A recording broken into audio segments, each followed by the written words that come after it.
Dans un petit village verdoyant, vivait une jeune fille nommée Imani. Imani venait de traverser une période très difficile dans sa vie, celui du décès de son père et sa mère, qui se sont fait empoisonner par son oncle et sa tante lors d'une fête de famille. Son oncle et sa tante voulaient s'accaparer de toute la richesse de son père, et c'est la raison pour laquelle ils l'ont empoisonné, lui et sa femme. Pendant que Imani était assise dans le salon en train de pleurer chaudement, son oncle et sa tante sont entrés. Elle pensait qu'ils étaient venus pour la consoler quand soudain l'oncle prit la parole. « Commence à faire tes bagages pour dégager de cette maison. Désormais, c'est nous qui allons habiter ici. » « Mais, oncle, c'est la maison de mon père. Où voulez-vous que j'aille ? » ?»« Tais-toi, imbécile. Dans 2 semaines, un homme de la ville viendra ici pour te chercher. Tu iras en ville avec lui et tu vas l'épouser.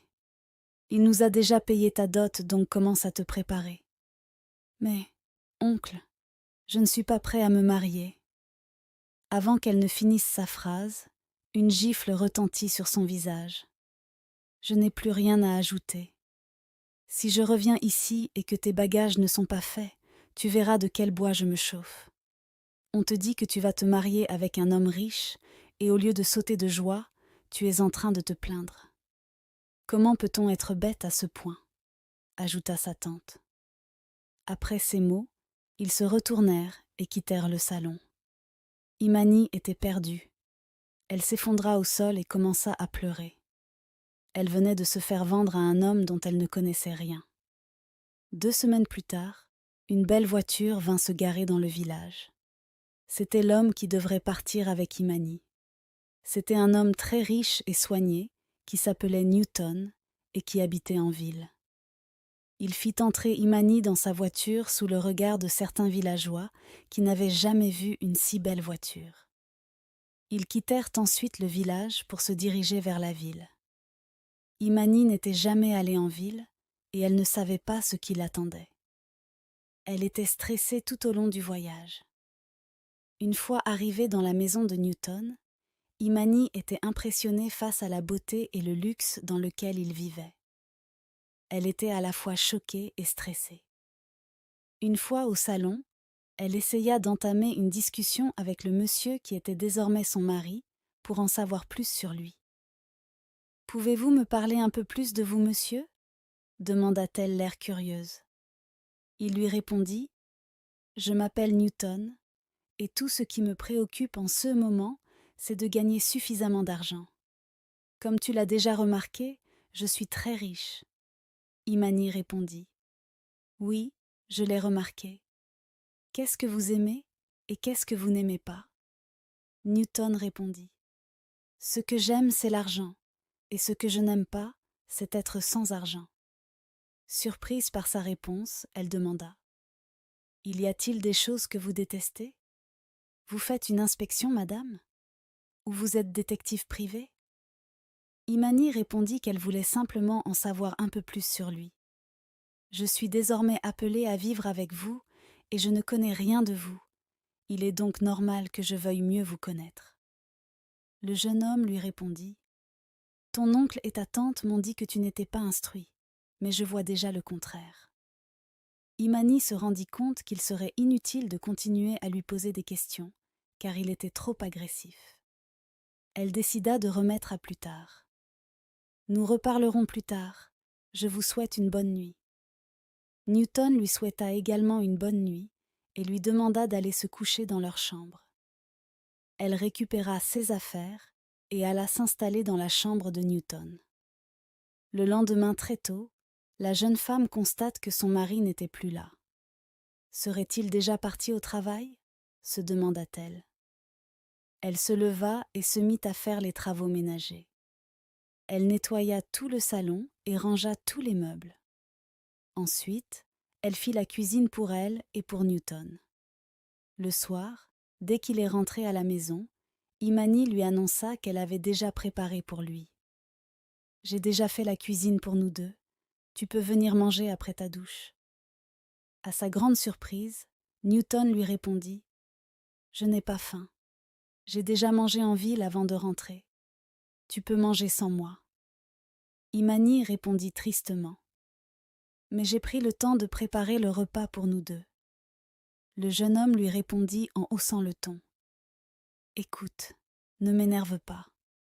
Ne pense pas que tu es déjà ma femme. Je me suis mariée avec toi juste pour pouvoir envoyer des photos à mes parents quand j'en aurai besoin. Je ne peux pas épouser une villageoise comme toi. Abasourdie, elle répondit. Tu es mariée avec moi pour des photos ? Oui, répondit-il. Je me suis mariée avec toi juste à cause de mes parents qui n'arrêtent pas de me demander si je ne suis pas mariée.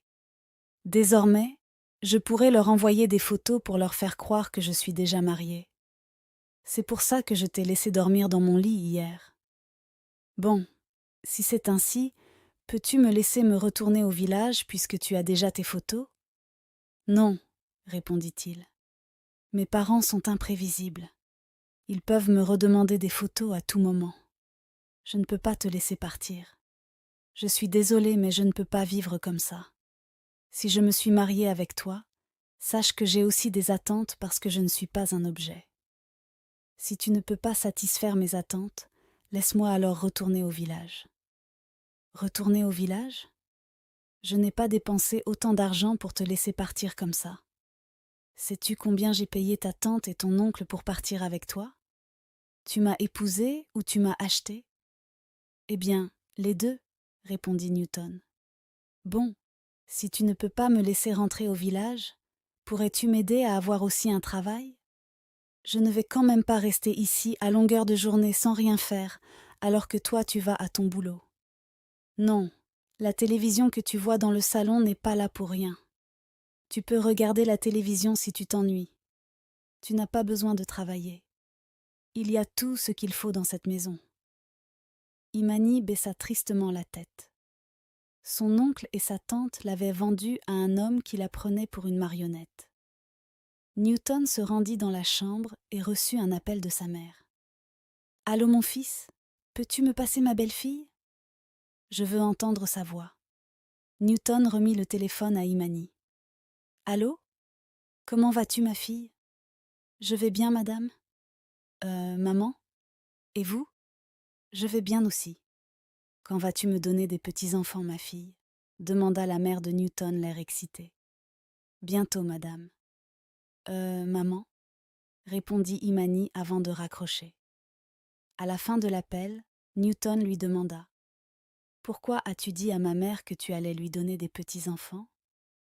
Je t'ai dit que je voulais avoir des enfants avec une villageoise comme toi ? Mais je l'ai fait pour t'aider, a-t-elle répondu. J'ai juste fait en sorte que tes parents ne se doutent de rien. Ce n'est pas ce que tu voulais ? Et alors ? Est-ce une raison de dire une chose pareille à ma mère ? Tu penses que je suis de ta catégorie ? Je ne ressens pas encore le besoin de me marier, et encore moins d'avoir des enfants. Quand je serai prêt, j'épouserai une femme qui me convient vraiment, une femme de mon rang social, et avec elle j'aurai des enfants. Mais qu'en sera-t-il de moi ? Je suis aussi une femme, et je ne vais quand même pas perdre mon temps ici pour rien. Newton lui répondit « Tu n'es pas de mon rang social. En plus, tu ne prends pas soin de toi. Tu as des cheveux sales et des vêtements vieux et délavés. Si mes cheveux et mes vêtements te dérangent à ce point, je trouverai moi-même un emploi, afin de gagner de l'argent pour les changer. Tiens, je t'ai déjà dit que l'argent n'est pas un problème pour moi. Tiens cet argent, achète de nouveaux vêtements et prends soin de tes cheveux. » Après la discussion, elle ramassa ses effets et alla se coucher dans le canapé, tandis que Newton dormait à l'étage.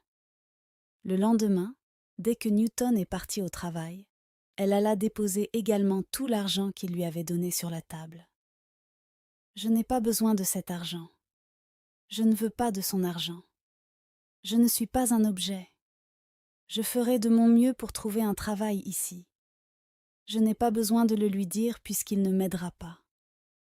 J'ai toujours mon certificat avec moi. Peut-être que ça suffira à décrocher un poste ici en ville. » Elle sortit de la maison, puis commença à sillonner les rues de la ville. Elle demanda du travail dans plusieurs entreprises de la ville et finit par se faire embaucher pour vendre dans un magasin d'électronique. Le soir, de retour du boulot, Newton avait oublié de payer à manger avant de rentrer. Il avait tellement faim qu'il se rendit à la cuisine pour voir s'il y avait quelque chose à manger. Par chance, Imani avait préparé quelque chose. Il prit la nourriture en cachette et commença à manger avec appétit. Waouh! Ce repas est vraiment délicieux. Je ne savais pas que cette villageoise savait si bien cuisiner. Mais si je lui demande de cuisiner pour moi, elle se prendra pour ma femme et je ne veux pas prendre ce risque. Il avala rapidement quelques bouchées et se précipita dans sa chambre pour aller se coucher avant qu'Imani ne le surprenne. C'est alors qu'il se rendit compte que l'argent qu'il lui avait remis la veille était sur la table. Il se rendit dans la chambre de Imani et lui demanda : « Pourquoi as-tu déposé l'argent que je t'ai donné hier ? » ?»« Je n'en ai pas besoin, » répondit-elle. « Si tu ne me considères pas comme ta femme, je n'ai pas besoin de me faire belle pour toi. À quoi cela servirait ? Je ne te considère pas non plus comme mon mari, alors tu peux garder ton argent. » Newton lui répondit : « Je ne te donne pas cet argent pour te faire plaisir. Tu dois être belle et présentable sur les photos pour que mes parents ne se doutent de rien. Ils m'ont déjà fait des remarques sur tes vêtements, alors tu dois les changer. Dans ce cas, je te prête l'argent pour changer mes vêtements, mais je te rembourserai ton argent plus tard, » a-t-elle répondu. « Demain, à mon retour du boulot, je ne veux plus te voir dans ces conditions, » ordonna-t-il. « Tu peux dormir dans ma chambre si tu veux, ou dans la chambre au rez-de-chaussée, à toi de voir. » Imani alla se coucher dans le canapé au rez-de-chaussée. Le lendemain, Newton se rendit à son boulot comme d'habitude. Dès qu'il quitta la maison, Imani se rendit également à la boutique où elle était employée. Chaque jour, elle veillait à rentrer chez elle le plus rapidement possible avant l'arrivée de Newton. À la fin de la journée, elle passa dans une boutique et acheta de nouveaux vêtements comme Newton lui avait demandé. Le soir, alors que Newton avait oublié de prendre ses clés, il frappa à la porte et Imani vint lui ouvrir. Imani avait changé sa tenue et portait une jolie robe moulante qui mettait son corps en valeur. Dès qu'elle ouvrit la porte, Newton se mit à la regarder bêtement au lieu de rentrer. « Cela fait 3 minutes que tu es là. Si tu ne veux pas entrer, alors je vais refermer la porte. Tu es très belle ce soir, admira-t-il. Merci. Tu peux entrer maintenant, lui répondit Imani. Newton entra en continuant à la regarder. Peux-tu me servir quelque chose à manger ? Demanda-t-il. J'ai vraiment très faim. Depuis quand tu manges ma nourriture ? Tu m'as dit la fois dernière que tu n'en voulais pas, alors je n'ai pas cuisiné pour toi aujourd'hui. S'il te plaît, fais-moi quelque chose à manger, Imani, lui demanda-t-il d'un ton calme et respectueux. Imani se rendit à la cuisine et cuisina quelque chose pour lui. Pendant qu'il mangeait, il était plus concentré sur Imani que sur son plat.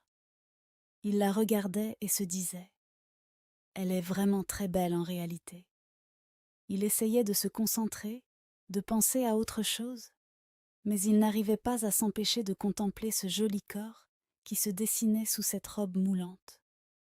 Après avoir fini de manger, il s'approcha de Imani.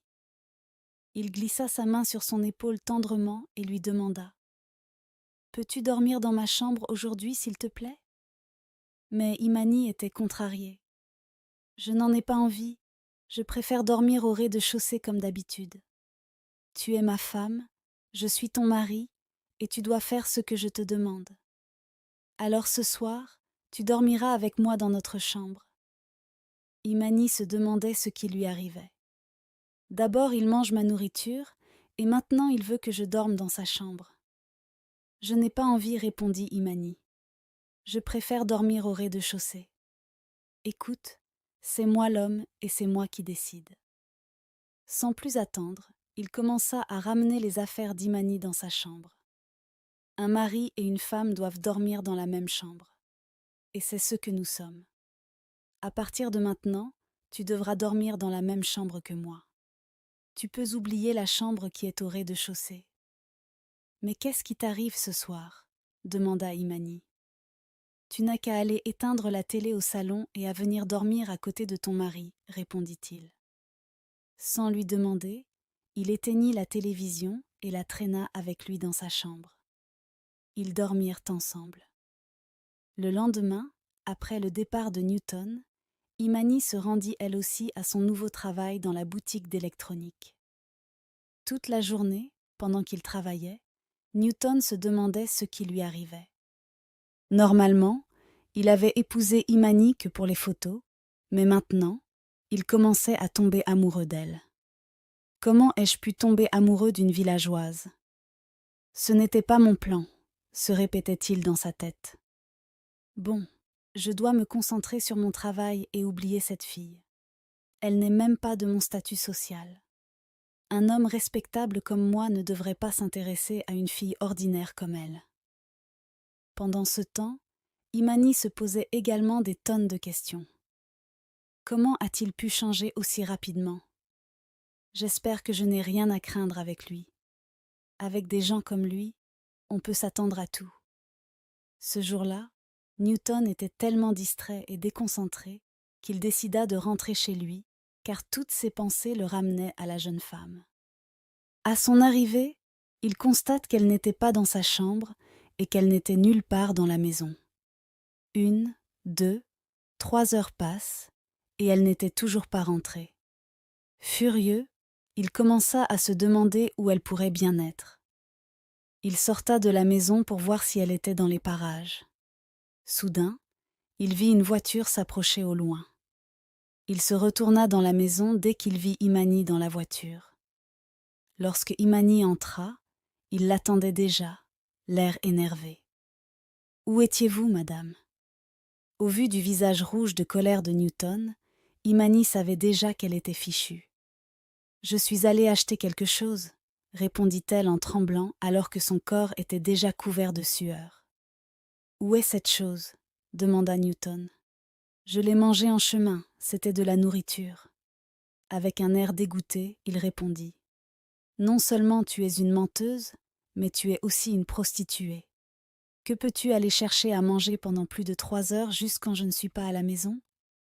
Et qui t'a ramené?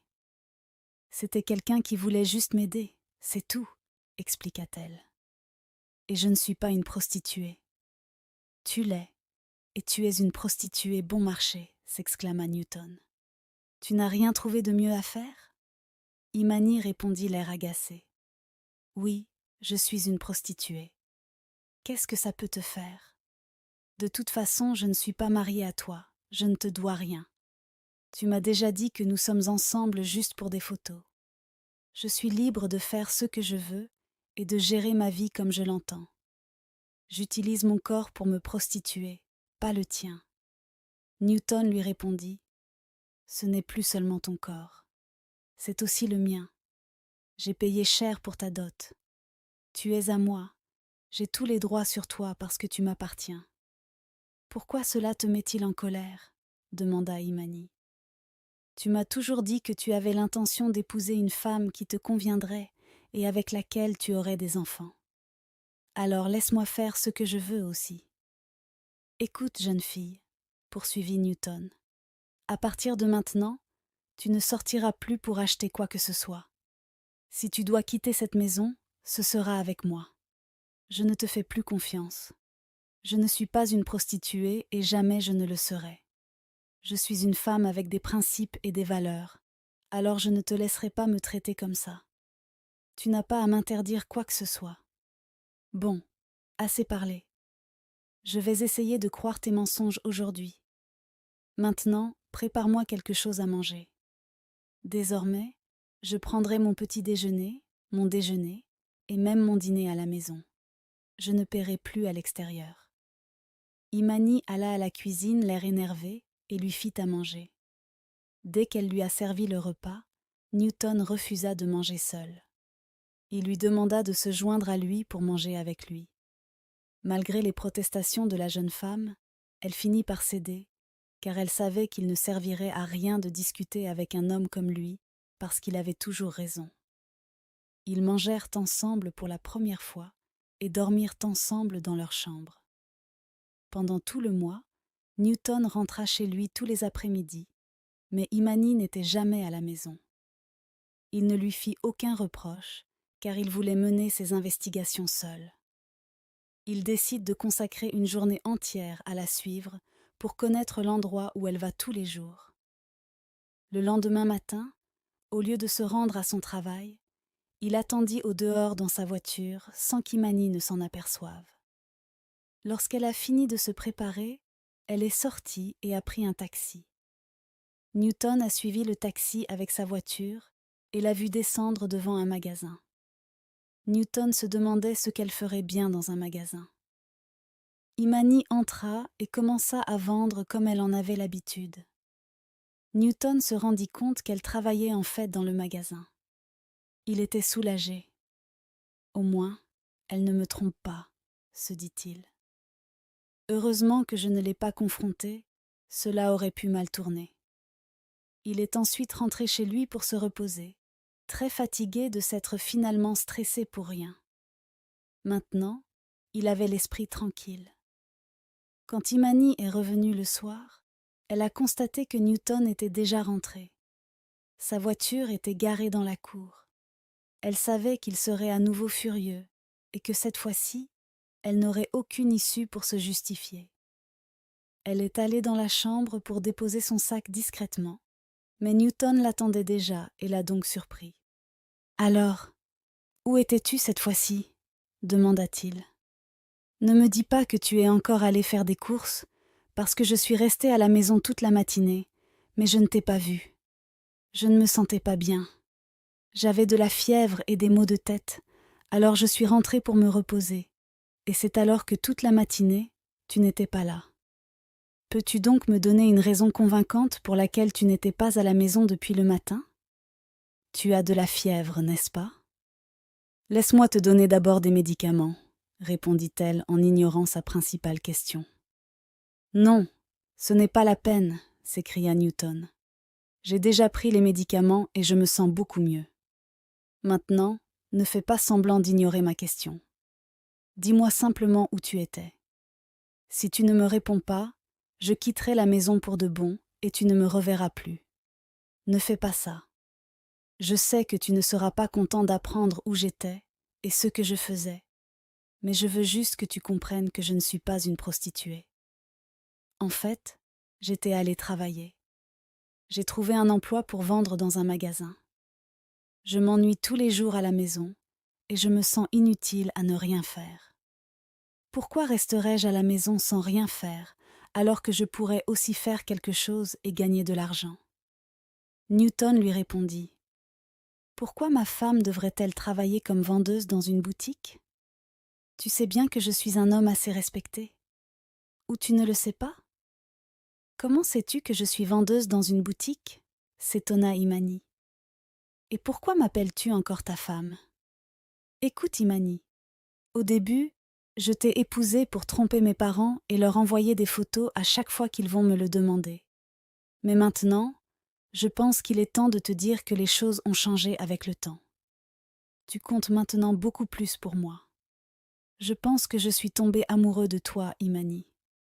Si tu veux travailler, je ne t'en empêcherai plus puisque tu en manifestes vraiment l'envie. Mais cette fois, tu travailleras plutôt avec moi dans mon service, ou plutôt notre service si tu préfères. » Imani était surprise. « J'avoue, je ne sais pas trop quoi te répondre. Je n'étais pas du tout préparée à ce que tu viens de dire. »« Viens, nous allons sortir faire du shopping, proposa-t-il. »« Je suis très fatiguée aujourd'hui et je n'ai pas envie de sortir, » répondit-elle. « D'accord, pas de souci, demain alors. » Imani était très heureuse. Comment croire qu'un homme aussi renfermé que lui puisse tomber amoureux de moi aussi rapidement ? Et dire que je l'aime aussi. Je ferai en sorte qu'il ne s'en rende pas compte. J'essaierai d'abord de lui faire marcher pour voir combien il sera tenace, et après on verra bien. Le lendemain, comme convenu, Newton l'a emmené au centre commercial pour faire du shopping et se faire coiffer. Il était devenu si attentif et attentionné qu'Imani se demandait s'il était vraiment l'homme qu'elle avait connu à son arrivée dans sa maison. Après le shopping, ils sont allés dans un restaurant de la ville pour un dîner romantique pensé par Newton. Pendant qu'ils discutaient, et au moment où elle s'y attendait le moins, Newton s'agenouilla devant elle et sortit une bague de sa poche. Il lui demanda « Veux-tu être ma femme, Imani ?» Il y avait beaucoup de monde qui les regardait. Imani ne voulait pas lui donner une réponse de sitôt, mais elle ne voulait pas non plus l'humilier devant autant de personnes. De toute façon, elle l'aimait aussi. Elle décida de se jeter à l'eau. « Veux-tu m'aimer et me chérir comme ton mari ?» ajouta-t-il pour combler le silence d'Imani qui devenait gênant pour lui. « Eh bien, lève-toi, lui répondit-elle en le tenant par la main. Elle l'embrassa sous les applaudissements de tous ceux qui étaient présents. Tout le monde applaudissait, et on peut lire dans les yeux des filles présentes l'envie d'être à la place d'Imani. Une fois rentrée, Imani annonça à Newton qu'elle dormirait au rez-de-chaussée pour le taquiner. « Tu vas dormir au rez-de-chaussée ? D'accord, bonne nuit. Dans ce cas, ne me parle pas demain non plus. Maintenant tu peux partir. Je veux dormir. » Imani s'assit sur le lit derrière lui et lui répondit avec un air taquin. « Oh, il est fâché, mon beau mari. Tu es beau même quand tu es fâché. Je t'aime, mon amour. Dors bien. » À ces mots, il se leva brusquement. « S'il te plaît, répète ce que tu viens de dire. »« Mais je croyais que tu dormais déjà, » se moqua-t-elle. « Tu ne dors plus ? S'il te plaît, répète ce que tu viens de dire, » supplia presque Newton. « J'ai dit je t'aime, mon adorable mari. » Newton était très heureux. Il la prit dans ses bras, la couvrit de baisers et ils s'embrassèrent. Cette nuit, c'était différent. Ils ont dormi ensemble, mais cette fois-ci comme de vrais amoureux. Le lendemain, ils se préparèrent tous les deux et Newton l'emmena à son service. Une fois à l'intérieur, elle s'exclama « Waouh, c'est tellement beau ici. Cet endroit est magnifique. C'est ton entreprise ou tu travailles simplement ici ?» Elle n'en revenait pas. Elle n'avait jamais rien vu d'aussi grand et d'aussi beau. Newton lui répondit que c'était son entreprise et que désormais, elle y travaillerait aussi.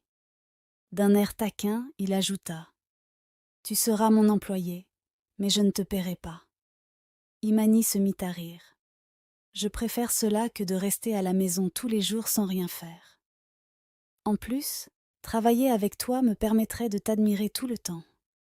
Tu travailles ici, mais je serai de l'autre côté pour que nous puissions mieux nous concentrer. » Il la présenta au personnel de l'entreprise et lui fit visiter les lieux et tout ce qu'elle devait savoir sur son nouveau travail.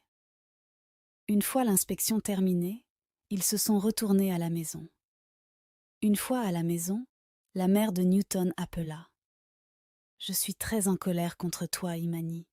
Tu ne veux pas me donner de petit-fils, tu m'avais donc juste menti. » Imani répondit « Bonsoir, maman.